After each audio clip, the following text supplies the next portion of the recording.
माननीय सदस्यगण, मेरी सरकार ने 10 वर्षों में प्रगति के जो नए अध्याय लिखे हैं, उनमें से एक स्वर्णिम सोपान भारत को डिजिटल क्रांति का भी है। आज भारत टेक्नोलॉजी के फील्ड में एक प्रमुख ग्लोबल प्लेयर के रूप में अपनी उपस्थिति दर्ज करवा रहा है। दुनिया के बड़े देशों के साथ ही भारत में 5G सर्विसेज की शुरुआत इसका एक बड़ा उदाहरण है। भारत की यूपीआई टेक्नोलॉजी की सफलता से दुनिया के कई विकसित देश भी प्रभावित हैं। आज 50% से ज्यादा real time digital transaction Bharat में हो रहा है। मेरी सरकार ने डिजिटल टेक्नोलॉजी को सामाजिक न्याय और समानता के एक टूल के तौर पर इस्तेमाल किया है। डिजिटल पेमेंट कुछ लोगों या कुछ वर्गों तक सीमित नहीं है।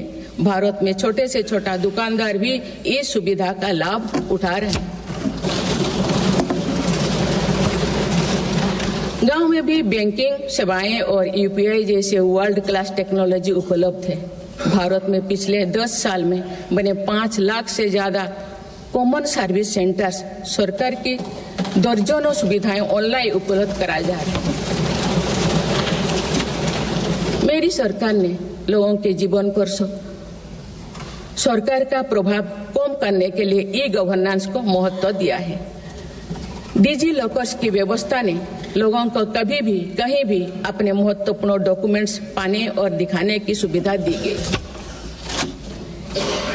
तेजी से डिजिटाइज होते हमारे समाज में आज राष्ट्रीय सुरक्षा से जुड़ा एक और महत्वपूर्ण विषय साइबर सिक्योरिटी है।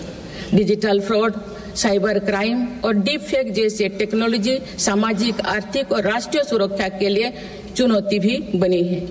इन साइबर क्राइम को नियंत्रित करने के लिए कई कदम उठाए गए हैं।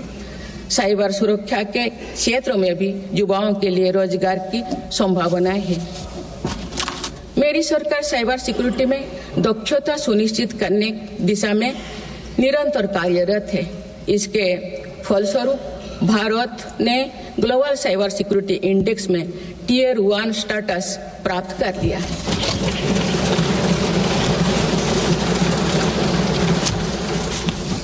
माननीय सदस्यगण, किसी भी देश का आधुनिक इंफ्रास्ट्रक्चर ने केवल उसके नागरिकों को एक बेहतर जीवन एवं देश को नई पहचान देता है, बल्कि देश को एक नया आत्मविश्वास भी देता है। बीते दशक में भारत ने वर्ल्ड क्लास इंफ्रास्ट्रक्चर निर्माण के कई माइलस्टोन तय किए हैं।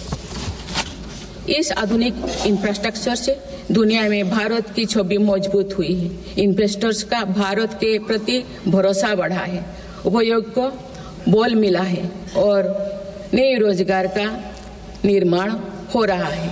मेरी सरकार देश के हर हिस्से को हाईवे, एक्सप्रेसवे से कनेक्ट करने के लिए मिशन मोड में काम कर रही है।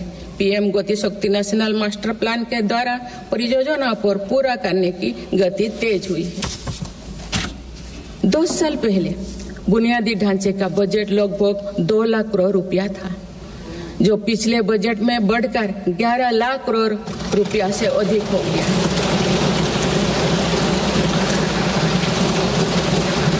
पिछले एक दशक के काम को आगे ले जाते हुए पिछले 6 महीने में मेरी सरकार ने भविष्य के इंफ्रास्ट्रक्चर में रिकॉर्ड निवेश किया है।